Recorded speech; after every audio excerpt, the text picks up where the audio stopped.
Arthur Pendragon, the dread sorceress, Queen Morgan Le Fay! Silence, all of you!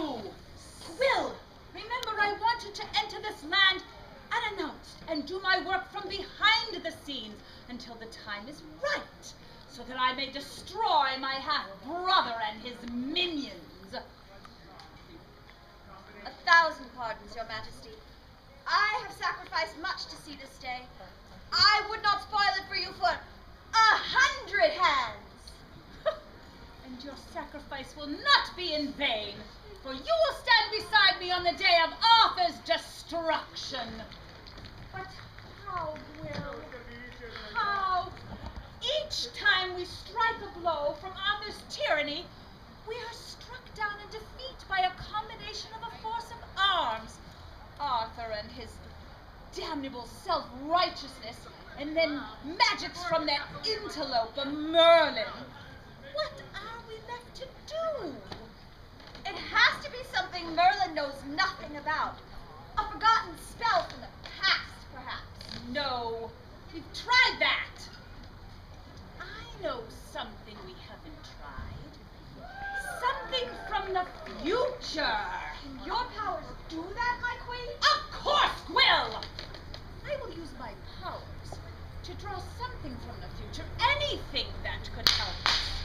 It is true, I have no control over what I might get, be it animal or machine or weapon. I will use my powers to cast my spell into the murky sea of the future and draw something back that even Merlin can't combat. Something that will destroy my brother and give me back my kingdom for good and all. You mean for bad and all? Yes, but we must be patient. I will cast my spell and see what comes of it. But hold. Arthur's knights approach.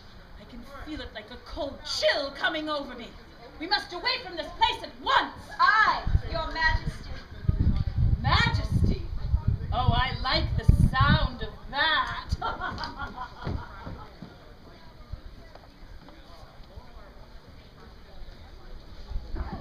My lords and ladies, welcome one and all to the village of Caerleon. I am Lady Hermesint, Chatelaine of Camelot Castle, and lady-in-waiting to our absent Queen Guinevere. It has been a year of prosperity and joy for the people of Britain. His Majesty has sent his knights to the far corners of his dominions with message of courtesy to all and clemency even unto his enemies. And now, to introduce some of the noble personages at this festival day, His Majesty's childhood friend, King Pellinore of Gast. Oh yes, welcome, welcome, one and all, yes. Oh, it's so lovely to see everyone on such a fair day as what we're having, eh, what?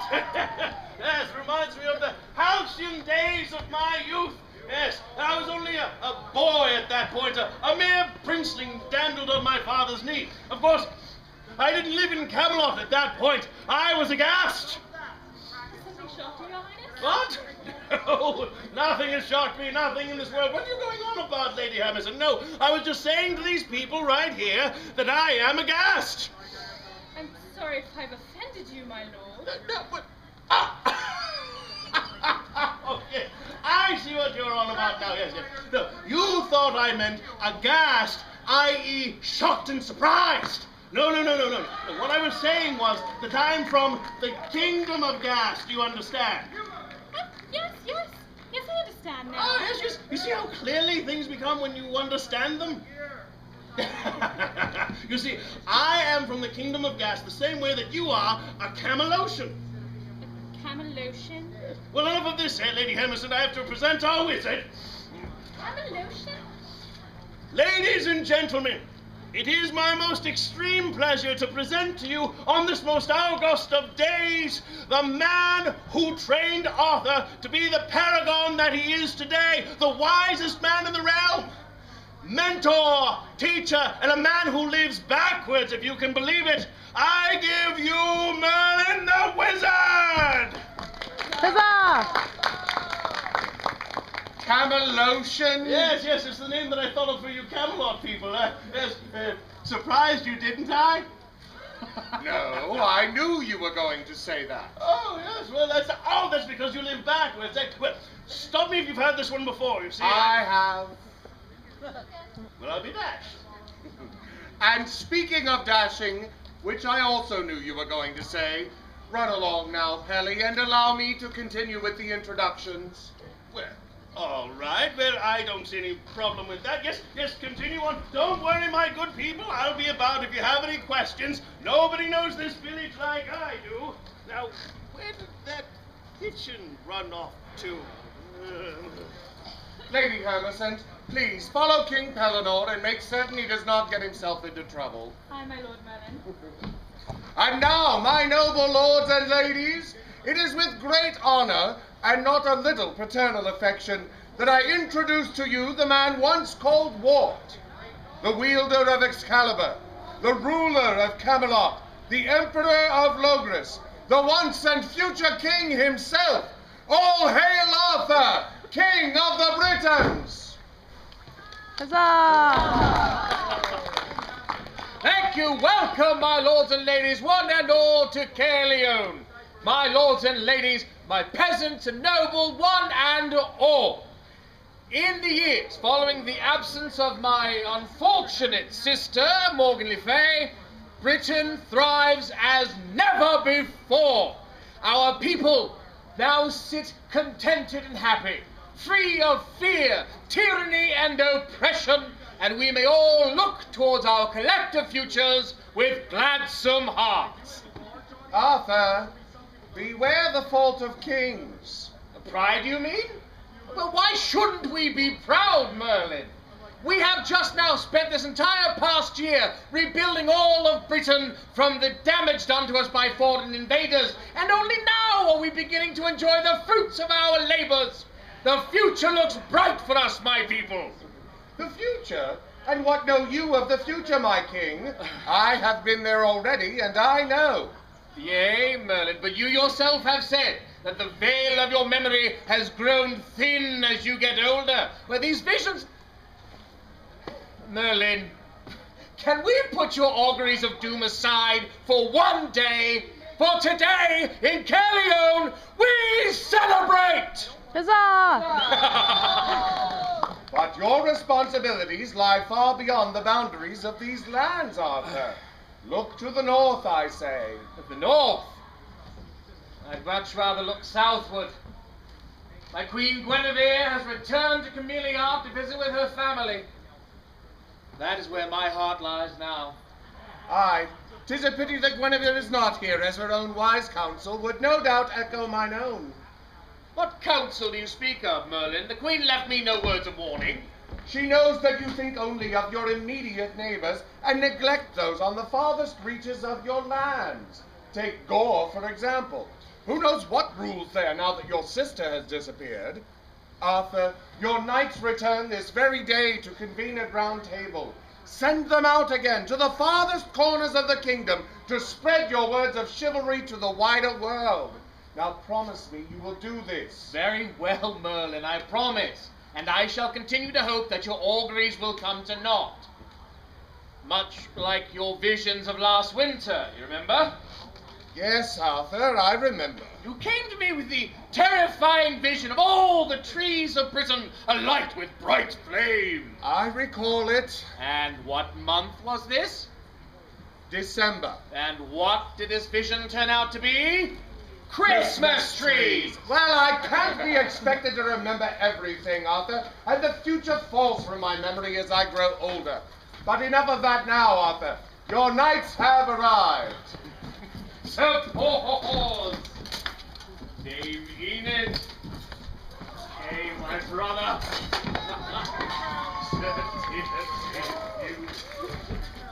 Tristan, you have been here the whole time.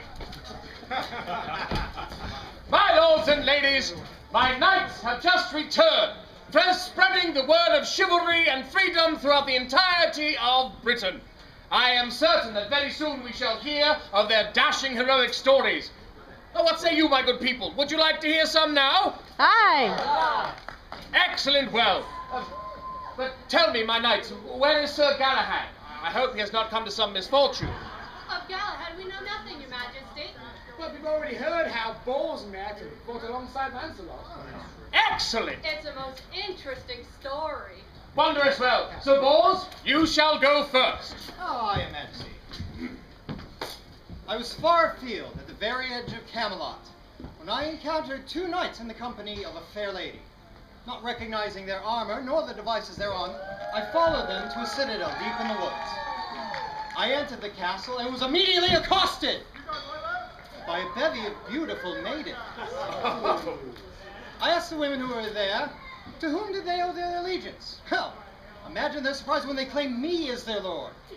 They declared their love for me and declared that as a body they would fling themselves from the highest height if I did not agree to stay with them forever. Now, so great was their allure that I feared I would remain forever within their thrall, if not at that moment. So Lancelot burst in and shouted, "Beware, Sir Bors, you are surrounded by demons!" At which point the women transformed into great winged creatures, and they, the furniture, the stones of the very castle itself, rose up into the air and vanished.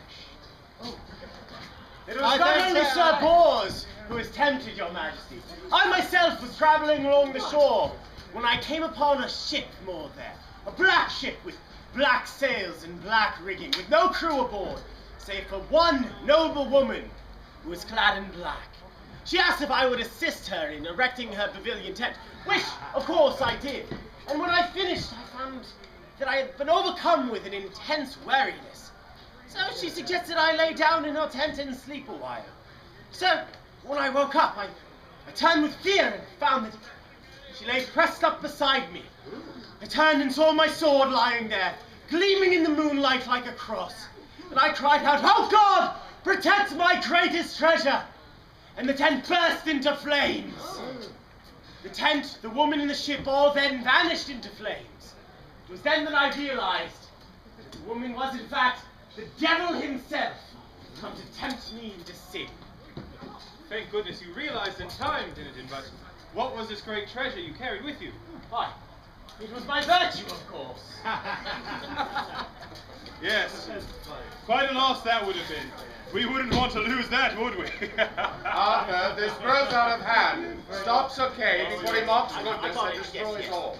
Kay, my brother, since you seem so eager to speak, you shall tell your tale next. Your Majesty, my Lord Kay has traveled far and is much tired from his journey. Perhaps another time. Oh, come on, Squire Clarence. The master is quick to mock the exploits of others. Let us hear his story now. I do not need my squire to protect me, Bors. My friends, my story is a dangerous one, filled with wonders of the unseen world. Yeah, that's not interesting. Oh dear. And I'm sure Sir Kay loves the sound of his own voice. Knights, pray continue, my brother. Thank you. I traveled for many days and nights without incident with my squire Clarence, until one day we came upon a woman traveling alone in a wooded glen. She told us a story of how she had escaped an evil ogre who was holding three princesses captive. Girls. She pleaded for us to go with her to liberate them. After stopping her many exaltations of my bravery, I finally decided to go with her. We traveled for many nights until we came to a large structure upon a far hill. I spent all night practicing my martial skill and steadying my heart for the battle that was going to start the next morning. Many hours passed, and, well, as things progressed... Okay. Pray continue, my brother. Well, it's... Clarence, perhaps the memory of such an arduous battle is too much for your master. But you shall continue in his stead. It's not that, Your Majesty. It's just that, well, when the sun rose the next day, what had looked very much like a castle the night before now appeared, in the light of day, to be a large barn. Barn! Yes, my lords, a barn.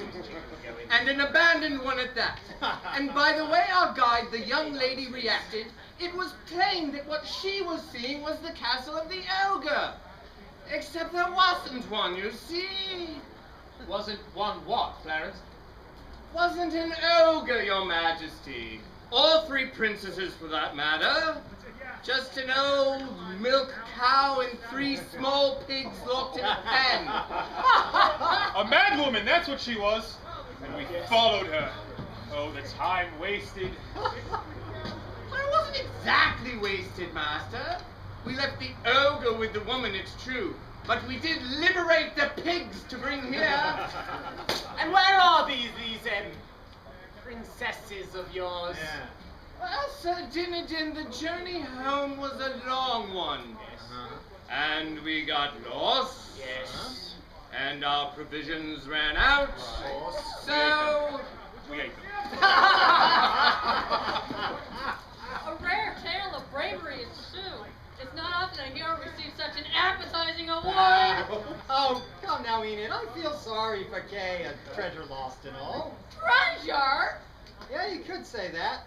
He did almost bring home the bacon. And there are pigs involved. Now, my brother, I'm sure it is no remonstrance against your bravery. Do not be so distressed. Come, inside and take some refreshment. Come, my knights, one and all. Take your repast. Don't be such a ham. Oh, don't worry, Kay. I know exactly how you feel. Is there anything I can get you, sir? Some refreshment, perhaps, after our long journey? Nay, Clarence, it will take more than refreshment to ease my mind. You may go. I wish to think. I can make this better. I know it's a business decision, but I can do this better. I can make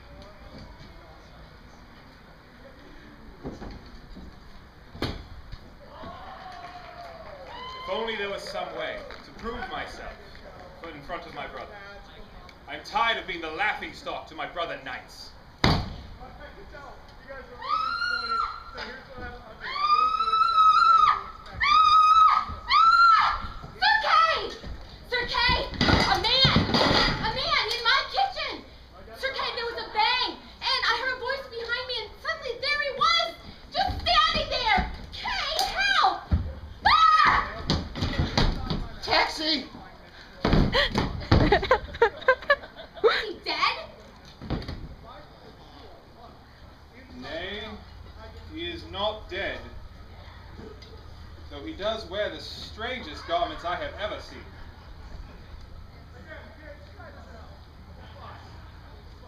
A sorcerer!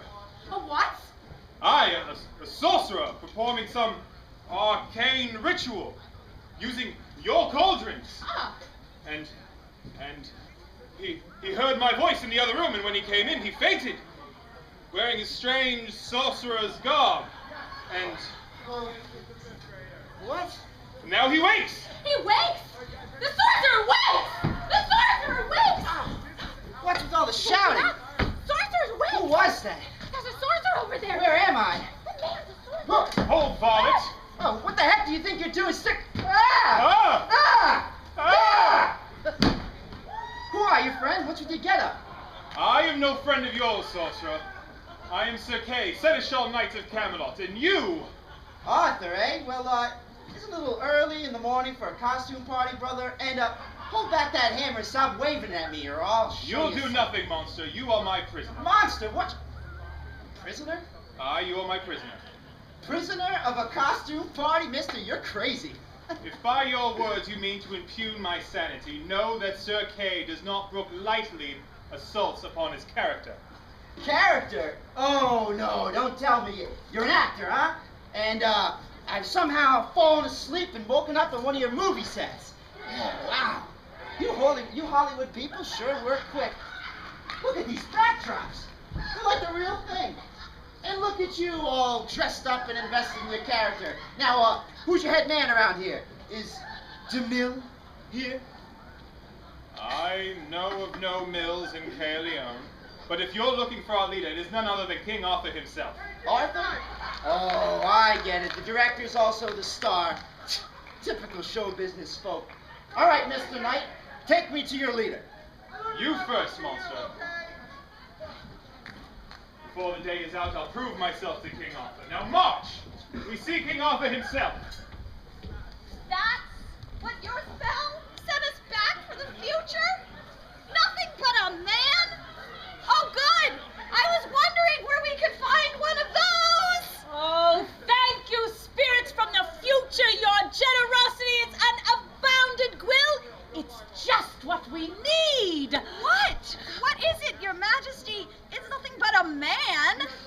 clothes?